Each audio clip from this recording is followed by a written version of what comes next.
fils de sa passion pour les récits fabuleux. Loin de décourager l'adolescent, ce premier voyage éveillera au contraire un désir de parcourir le monde en quête d'aventure.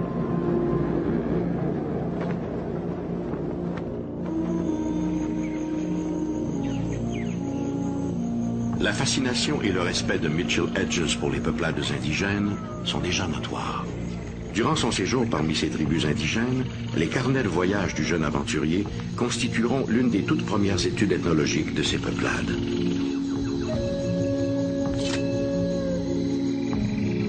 La biographie de certaines personnes se lit comme un roman.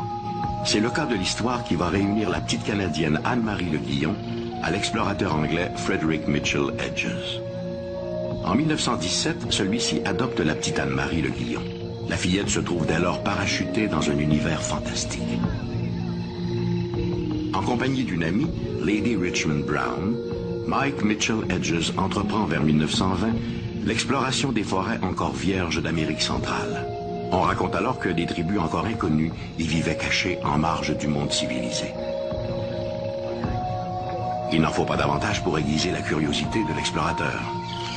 À l'issue de 1000 péripéties, des crocodiles du Rio Grande aux fièvres de la malaria, Mitchell Hedges met à jour, 4 ans plus tard, les importantes ruines de Lubantum, une cité maya construite 1000 ans plus tôt.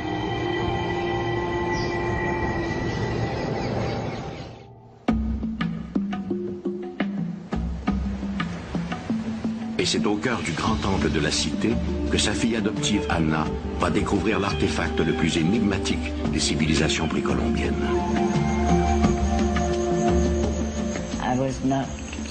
Je n'étais pas autorisée à monter sur aucun des bâtiments de Lubantum. J'aurais pu avoir un accident et mon père était très protecteur. Mais un jour, j'ai entendu 2 indigènes mayas dire que si l'on montait sur l'un des bâtiments, on pouvait voir à des milles à la ronde. Ma curiosité a été plus forte et je suis montée au sommet. J'étais là, regardant l'horizon, quand j'ai été éclairée par les reflets provenant du crâne qui était à l'intérieur de l'édifice. J'étais très excitée et je me suis empressée d'aller le raconter à mon père. Bien sûr, il a commencé à me réprimander en me disant que je ne devais pas grimper là-haut, qu'il était responsable de moi. Mais pour lui aussi, la curiosité a été plus forte et il a dit « Nous allons aller voir ce qu'il y a là-haut ». J'ai été désignée pour descendre. Mon père a dit « Tu l'as vu, alors c'est à toi de descendre ». J'ai répondu « Il n'en est pas question. Je n'ai pas envie de descendre là-dedans. Il y a des serpents, toutes sortes de serpents, je n'irai pas ». Mais il a été inflexible. « Tu l'as vu, alors tu descends et peu importe de quoi il s'agit, tu le remontes ». Aujourd'hui, Anna fête ses 17 ans. L'entrée du puits est suffisamment dégagée. Malgré ses inquiétudes paternelles, Mitchell Hedges a décidé de souligner l'événement en laissant sa fille aller chercher elle-même sa découverte. Il m'a attachée à une corde et 2 hommes m'ont fait descendre.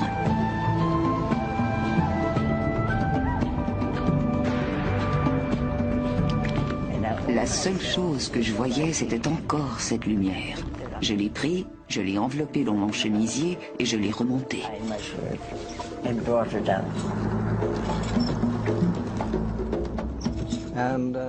Elle l'a trouvé et l'a remonté.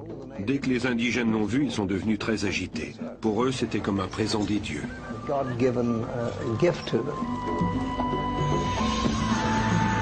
Tous ont les yeux rivés sur le joyau qu'elle tient précieusement.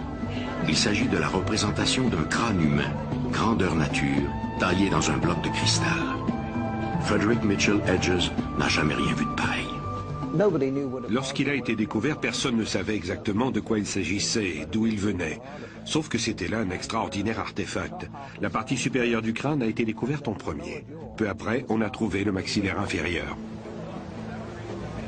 Un jour, un gamin, comment avait-il réussi à pénétrer l'édifice? Je l'ignore, mais quoi qu'il en soit, il en a ramené la mâchoire inférieure que je n'avais pas vue. Trop effrayée que j'étais. La plus énigmatique relique archéologique jamais découverte, bien que photographiée et étudiée sous tous ses angles, garde son mystère.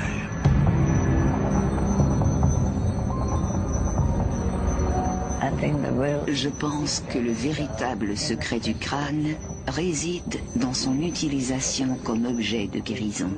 Il a guéri de nombreuses personnes et rendu leur vie plus supportable, plus agréable.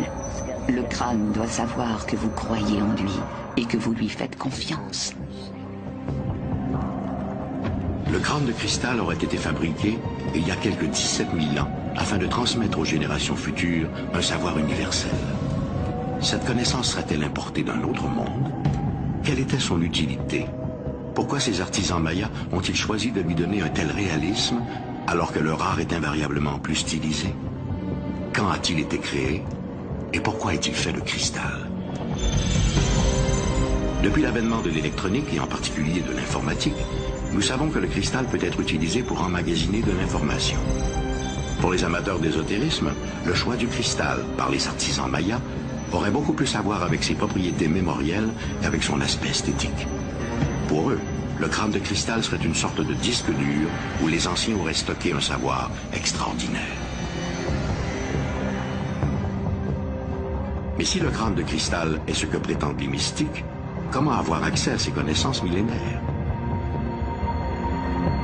C'est ici qu'entre en scène Carol Davis.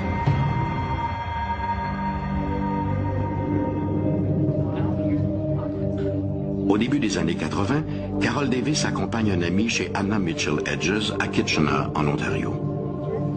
Carol Davis est déjà à ce moment-là l'une des plus extraordinaires sensitives canadiennes. Carol Davis n'a alors qu'un intérêt mitigé pour l'archéologie et les civilisations anciennes. Mais dès qu'elle plonge son regard dans les orbites vides du crâne, ses sens s'emballent. Pendant 2 heures, elle sera plongée dans un état de transe en communication directe avec l'esprit du crâne. Ce sera la première d'une longue série de séances de channeling avec le savoir millénaire du crâne.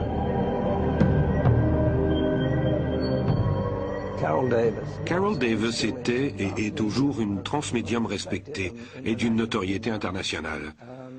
Lorsque je l'ai rencontrée, elle avait déjà été en contact avec le crâne. Elle avait psychométrisé le crâne et fait plusieurs séances avec lui, en compagnie de sa propriétaire, Anna Mitchell Hedges. Une légende raconte qu'il y aurait 13 crânes de cristal, gardiens d'un savoir universel. Les descendants des Mayas croient que le jour où les 13 crânes seront à nouveau réunis, ils révéleront leurs secrets. Jusqu'à présent, seulement 6 crânes de cristal ont été découverts. Et les circonstances de leur découverte restent nébuleuses. Le crâne trouvé par Anna Mitchell Hedges est d'une signature si supérieure aux autres qu'on a longtemps pensé qu'il s'agissait d'une œuvre moderne, un faux placé à dessein à l'intérieur du grand temple de Lubantum. Or, une étude menée dans les années 1990 par le British Museum semble plutôt démontrer l'inverse. Le crâne aurait été façonné par une super civilisation, puis confié à des gardiens. Ce sont ces gardiens, possiblement des survivants de la légendaire Atlantide, qui l'auraient apporté en Amérique pour en faire don à des prêtres mayas. Le crâne de cristal demeure l'un des plus fabuleux mystères de l'humanité. Les Mayas croyaient que dans ses reflets, un jour, seront révélés tous les secrets de l'univers. Pour moi, le mystère du crâne de cristal est celui que lui donnent les gens en le voyant, peu importe ce qu'ils ont en tête. C'est comme le calice d'argent, ou toute autre icône du même genre. Les gens placent dans ces icônes ce qu'ils veulent croire et en tirent aussi ce qu'ils désirent. Le crâne de cristal découvert par Anna Mitchell Hedges est l'une des grandes énigmes archéologiques. Quelle était son utilité? Qui en était le propriétaire? Qui l'a sculpté? L'histoire est un curieux mélange de savoir et d'ignorance. Un univers où les certitudes sont rares. Et c'est justement cette ambivalence qui la rend si fascinante. Parce qu'en histoire, contrairement à bien des sciences, l'imaginaire n'est pas une faute, mais une hypothèse. Enquête criminelle, énigmes biographiques, fouilles archéologiques, l'histoire fourmille de zones grises, des incertitudes qui parfois donnent lieu aux plus folles spéculations. C'est justement aux historiens de tracer une frontière entre l'improbable et le vraisemblable. Pour l'un d'eux, un historien de Québec, l'une des plus grandes énigmes de l'histoire de la Nouvelle-France se résume à cette simple question. Où se trouve la tombe de Samuel de Champlain?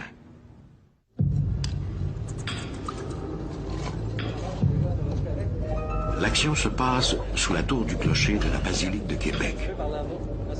Des guirlandes d'ampoules électriques donnent au spectacle quelque chose d'irréel. L'air est tellement vicié que les ouvriers doivent porter des masques pour se protéger. Avec d'infinies précautions, les hommes glissent des câbles sous le cercueil de cuivre.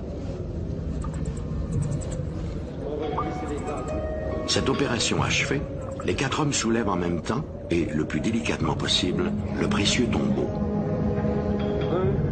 1, 2, 0, go! Le moment de vérité approche. Sans plus attendre, un des ouvriers commence à découper le joint de plomb qui maintient le couvercle en place.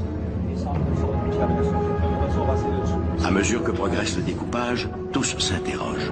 S'agit-il de la dépouille qu'ils recherchent depuis si longtemps? Finalement, le couvercle glisse sur le tombeau et la dépouille apparaît enfin, admirablement conservée.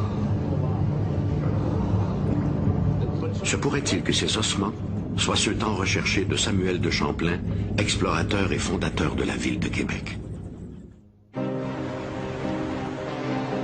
La quête du tombeau de Samuel de Champlain, le premier gouverneur général de la Nouvelle-France, est aujourd'hui indissociable de son principal artisan, René Lévesque. Né à Québec en 1925, ce fils de commerçant se passionne très tôt pour l'histoire de Champlain. C'est dans l'occasion d'une fête de la langue française, et c'était M. Leblanc qui parlait de Champlain avec beaucoup de chaleur. Il était extraordinaire, bonhomme, il était très, très attirant, autrement dit, puis on était tous gelés, entendu par ce qu'il disait. Et à la fin, il dit, il est mort en 1635, et il serait déposé là-bas. Il rouvre ses bras comme ça en direction du Collier de la Terre, entre la rue du Trésor, du Fort, Sainte-Anne et Val. Alors, il dit, à part de ça, sous la terrasse, il y a le Fort Saint-Louis, fait par Champlain lui-même. C'était assez pour que je tombe amoureux de Champlain. Pour le jeune René Lévesque, la quête vient de commencer. Dès le lendemain, l'adolescent se faufile sous la terrasse du Frein. Alors qu'il longe ce qui autrefois était une partie des remparts de l'ancienne ville, il peut presque ressentir les effluves du fondateur de Québec. Pour lui, cette quête a quelque chose de mystique. Samuel Champlain avait été nommé cartographe du roi, géographe du roi, c'était la vraie appellation. C'est comme cela que Champlain s'est embarqué à bord de la Bonne Renommée à Honfleur en 1603, la première fois. Bon, là, on sait qu'il est arrivé à Tadoussac, qu'il a remarqué, c'est lui le premier qui a remarqué le site de Québec. En algonquin, apparemment, Québec signifie retrécissement. Et justement, Champlain avait remarqué ce lieu. Il veut dire, il y a les falaises qui protègent d'abord des ennemis et du vent aussi. Le fleuve est plus étroit à cet endroit et les eaux sont très profondes. Donc on pourrait y faire un port pour y emmener des navires de fort tonnage.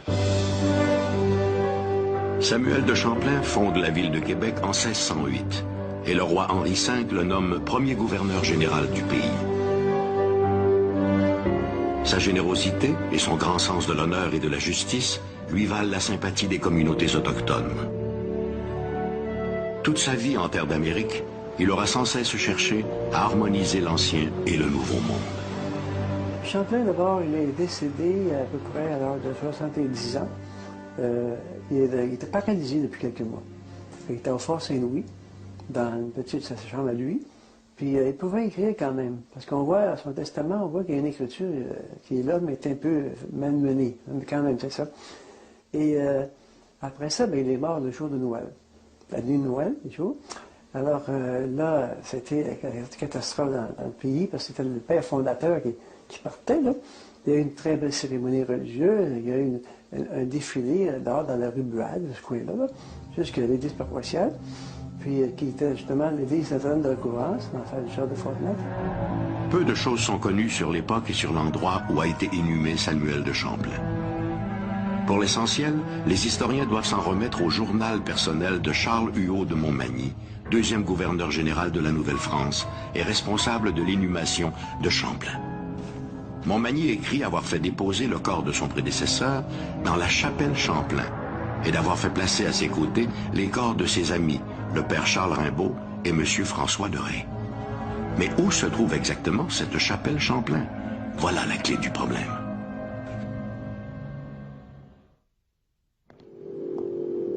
Vers 1950, la découverte de 2 manuscrits ravive l'intérêt pour le tombeau de Champlain. Ces documents évoquent la location de 2 domaines situés au cœur de la vieille ville. Les historiens ont une idée assez précise sur l'endroit où se situaient ces concessions. Fort de ces nouvelles informations, un certain Silvio Dumas, considéré comme le père de l'archéologie québécoise, entreprend des fouilles. Au nombre de ces jeunes terrassiers se trouve bien entendu René Lévesque, qui n'a pas hésité à prêter son aide bénévole pour participer aux recherches. Les terrassiers mettent à jour un muret, mais rien qui laisse croire à la présence de la chapelle Champlain. C'est un retour à la case départ. Il y a O'Leary qui nous avait dit dans ses écrits j'ai fouillé à tel endroit, mais j'ai rien trouvé. Et puis René a dit ben il faudrait peut-être fouiller un peu plus profondément à l'intérieur de la basilique. Et on a trouvé ce petit alcôve-là qui était assez fort intéressant et qui était rempli. Tous les endroits avaient été fouillés, sauf cet endroit-là.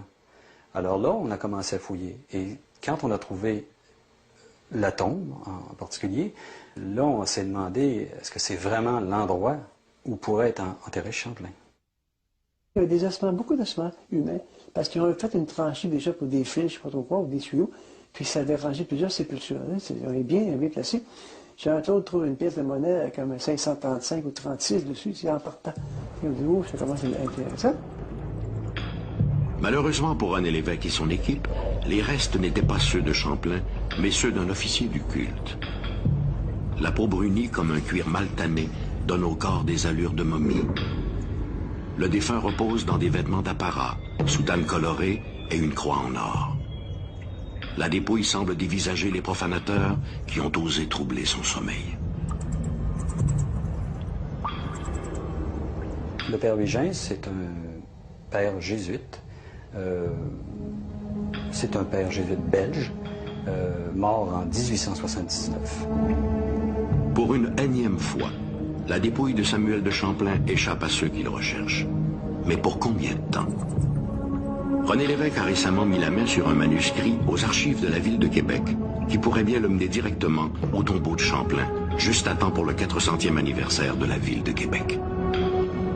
Champlain, c'est un modèle d'homme à présenter pour réveiller les Québécois actuellement, les faire retourner à leurs sources françaises et chrétiennes et amérindiennes.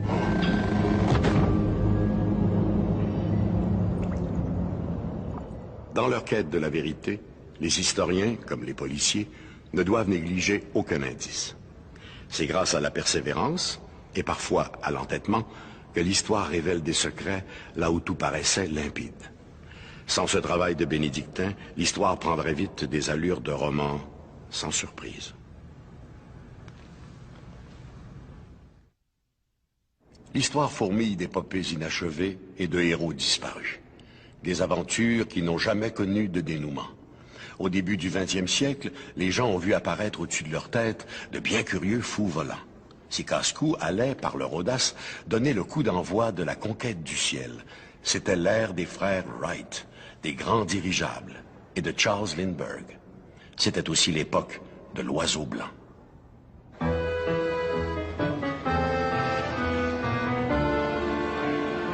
8 mai 1927. Un magnifique biplan est poussé hors de son hangar de l'aéroport du Bourget, en banlieue de Paris.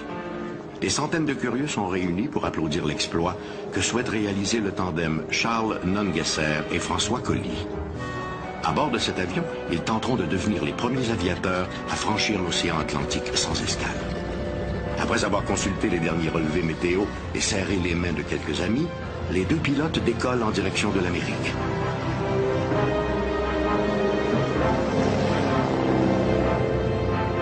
Quelques minutes plus tard, ils larguent le train d'atterrissage pour alléger l'appareil et réduire la friction de l'air.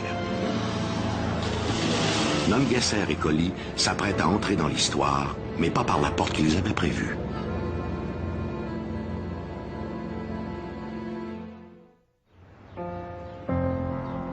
Au début de 1927, de nombreux aviateurs sont engagés dans une course contre la montre.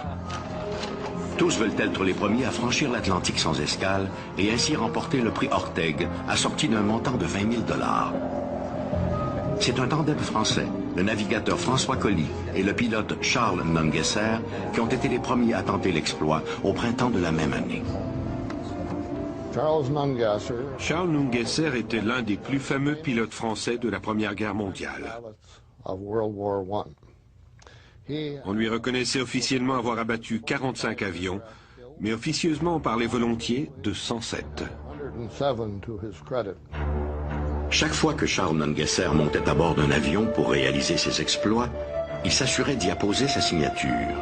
Un macabre dessin représentant un cercueil et un crâne à l'intérieur d'un cœur noir. Quand on lui demandait ce que cela signifiait, il répondait « Un cœur vaillant ne craint jamais la mort, même dans ses pires aspects. »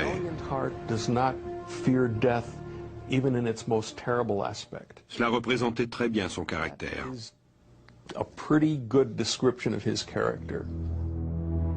La témérité et le courage déjà légendaire de Charles Nungesser étaient un atout précieux pour réaliser l'exploit.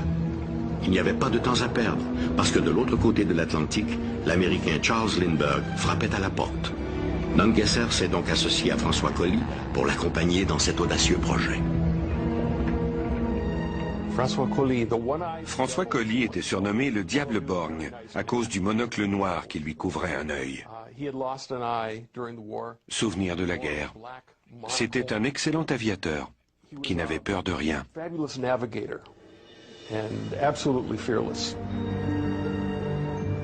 Décoré de la Croix de guerre et fait officier de la Légion d'honneur, Collie a terminé la Première Guerre mondiale comme capitaine d'escadrille. En 1919, il a réussi la double traversée de la Méditerranée à bord de son avion et a battu le record de distance en ligne droite. Avant de réaliser la première traversée de l'Atlantique sans escale, Nungesser et Collie devaient trouver le meilleur appareil qui pouvait leur permettre d'atteindre leur objectif. Surnommé l'Oiseau blanc, l'appareil qu'ils ont sélectionné a dû être adapté pour un vol aussi long. Pour leur vol vers New York, Nungesser et Collie avaient choisi un avion militaire français destiné au porte-avions.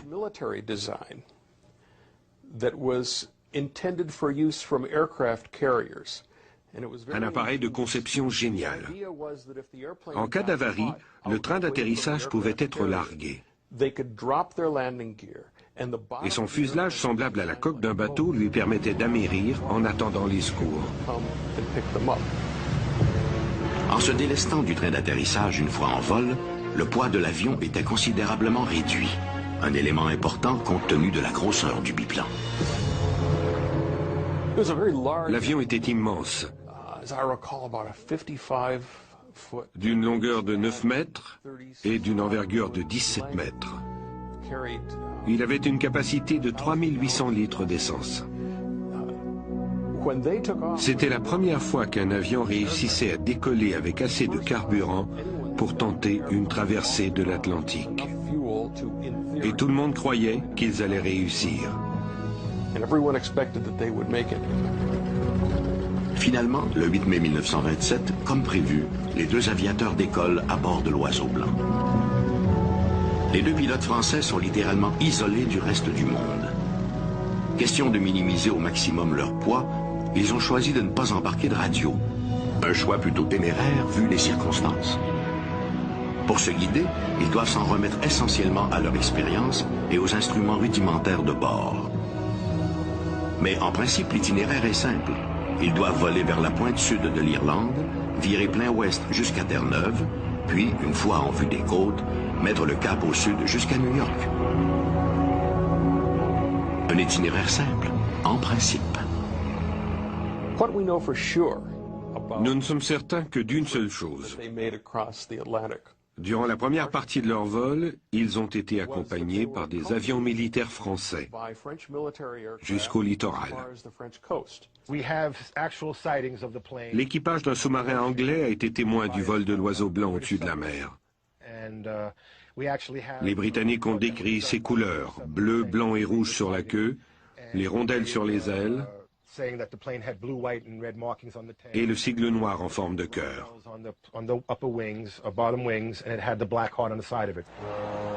Le lendemain, malgré une température non favorable, les gens attendent avec impatience l'arrivée de l'oiseau blanc.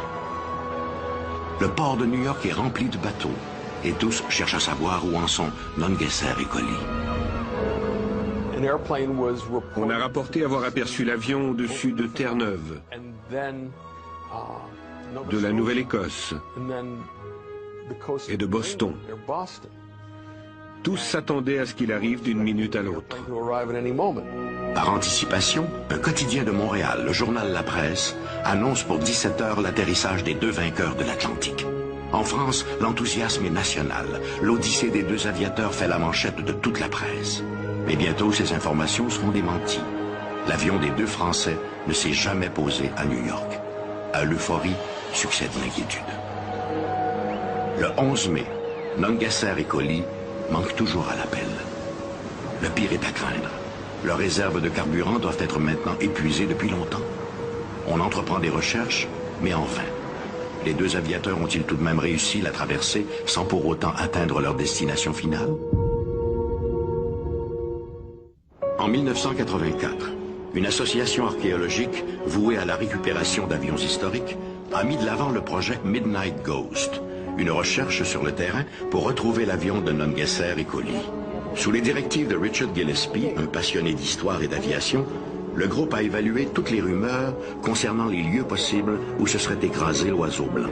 Ces recherches l'ont conduit notamment dans les forêts du Maine, où des rumeurs persistantes y situaient les derniers instants des deux aviateurs français. Pendant 8 ans, échelonnés sur 20 expéditions, nous avons cherché l'oiseau blanc dans le Maine. À la fin, tout ce que nous avons trouvé, ce sont de bonnes histoires, racontées par des gens disant avoir vu l'avion, et quelques morceaux d'appareils trouvés en forêt, suggérant peut-être la présence d'un avion.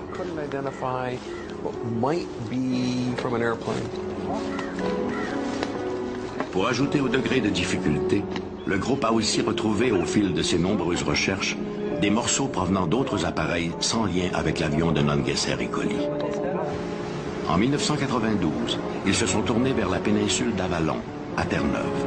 À en croire les comptes rendus de l'époque, un avion aurait été aperçu dans le ciel de l'île au lendemain du départ de Nungesser et Collie pour New York.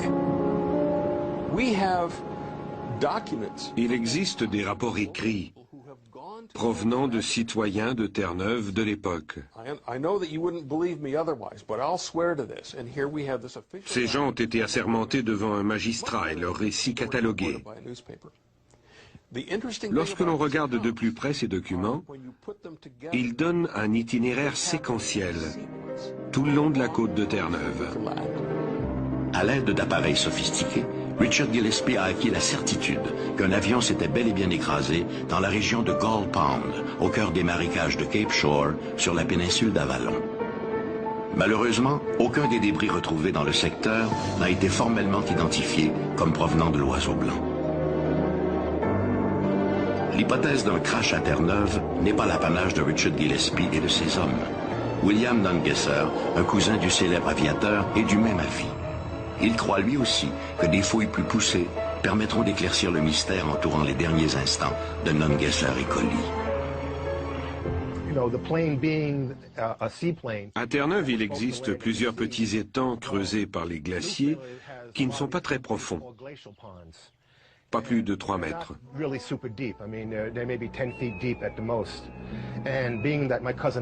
Puisque l'avion avait largué son train d'atterrissage et qu'il ne lui était plus possible que d'amérir, ils ont probablement essayé de se poser sur l'un de ces étangs. Un résident de l'endroit a d'ailleurs rapporté avoir vu un avion en détresse qui cherchait un endroit où se poser.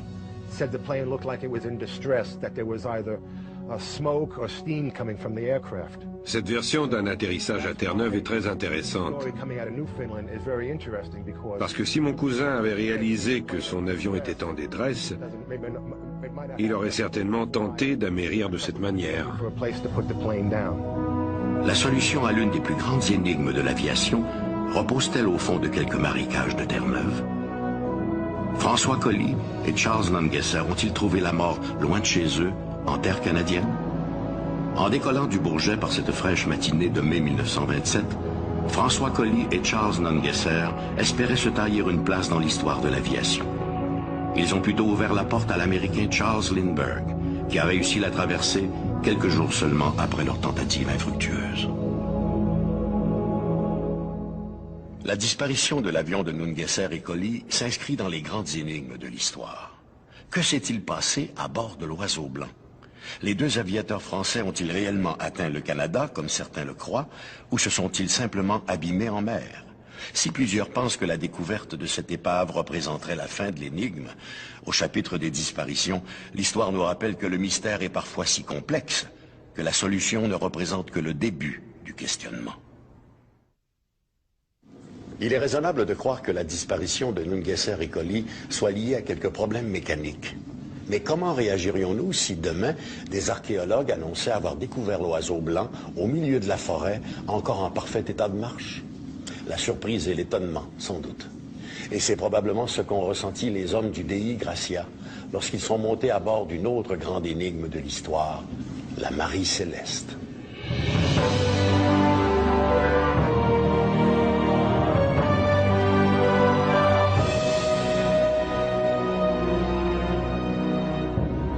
Le 4 décembre 1872, à quelques 1000 kilomètres des côtes espagnoles, un voilier battant pavillon canadien, le Dei Gracia, croise le brigantin Marie Céleste. Captain, there's a ship in trouble coming our way.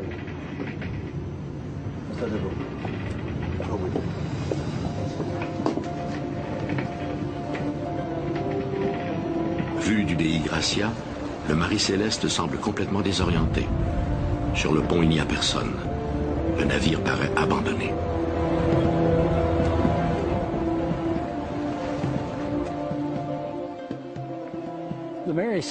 La Marie Céleste, initialement nommée Amazon, a été construite à quelques mètres d'ici. À son lancement en 1861, elle avait déjà cette réputation d'être porteuse de malheur.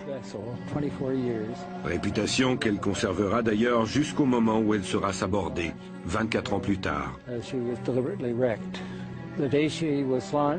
Lors de son voyage inaugural, mon grand-père faisait partie de l'équipage. Dès le départ, le jeune capitaine était malade. Une fois arrivé dans la baie de Fundy, le navire a dû rebrousser chemin à cause de l'état de santé du capitaine qui continuait de se détériorer. On l'a ramené à Spencer Island où il est mort quelques heures plus tard.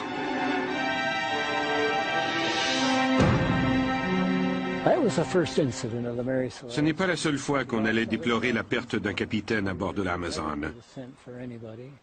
On l'a bientôt surnommé Hoodoo, c'est-à-dire porteur de malheur. En 1867, l'Amazone s'échoue sur des rochers au large du Cap Breton. On l'a remis à flot et conduit de nouveau à Spencer Island, où il a été entièrement restauré. Sa longueur a été portée à 31 mètres et son tonnage à 282 tonnes. Ses propriétaires ont été obligés de vendre l'Amazon à un armateur de New York. Mais la superstition était toujours bien présente. On l'a alors renommée Marie Céleste, en espérant que ce nom briserait son aura de malchance. Ce ne fut pas le cas. On la retrouve ensuite naviguant à destination de Gênes en Italie avec une cargaison de 1700 barils d'alcool. Elle n'arrivera jamais à destination. L'équipage disparaît entre Staten Island et Gibraltar. Pour le capitaine du Dei Gracia, David Reed Morehouse, cette rencontre a quelque chose d'ironique. Non seulement il connaît bien le capitaine du navire moribond, Benjamin Briggs, mais il y a quelques semaines à peine, les deux navires ont appareillé du port de New York.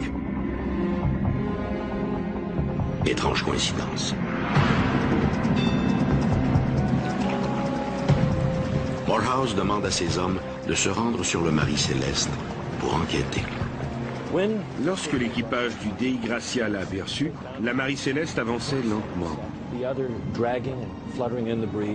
Les marins ont fait des appels dans cette direction, mais sans succès. Le seul signe de détresse apparent était un câble qui pendait à la poupe.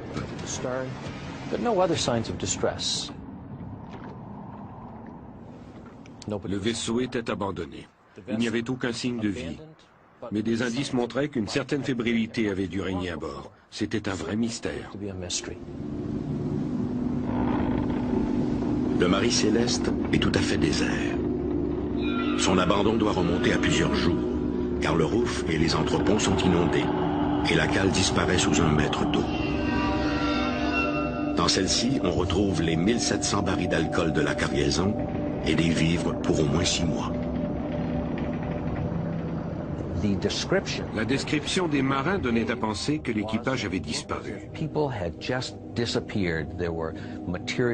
Malgré des quantités de nourriture suffisantes pour subvenir aux besoins de l'équipage et un harmonium ouvert et prêt à être utilisé, il n'y avait tout simplement plus personne à bord.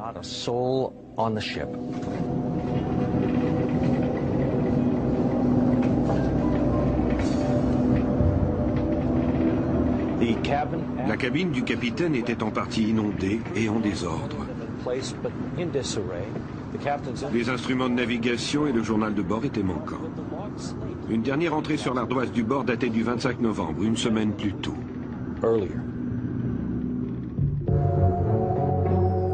Le vaisseau fantôme est alors remis à ses armateurs de New York, sans pour autant que les experts aient trouvé une explication à son abandon. Le Marie Céleste va continuer à bourlinguer à travers le monde. Partout où il amarre, il attire les curieux. Plusieurs ont tenté d'élucider le mystère, mais en vain. La mutinerie, les monstres marins, le surnaturel, toutes ces spéculations n'ont fait qu'ajouter à la mauvaise réputation de la Marie Céleste. Réputation aggravée par un acte de baraterie commis par son dernier propriétaire. Le 2 novembre 2000, une équipe de télévision canadienne découvre finalement l'épave du Marie Céleste au large d'Haïti. Mais sa découverte ne résoudra pas pour autant un des plus grands mystères de l'histoire marine.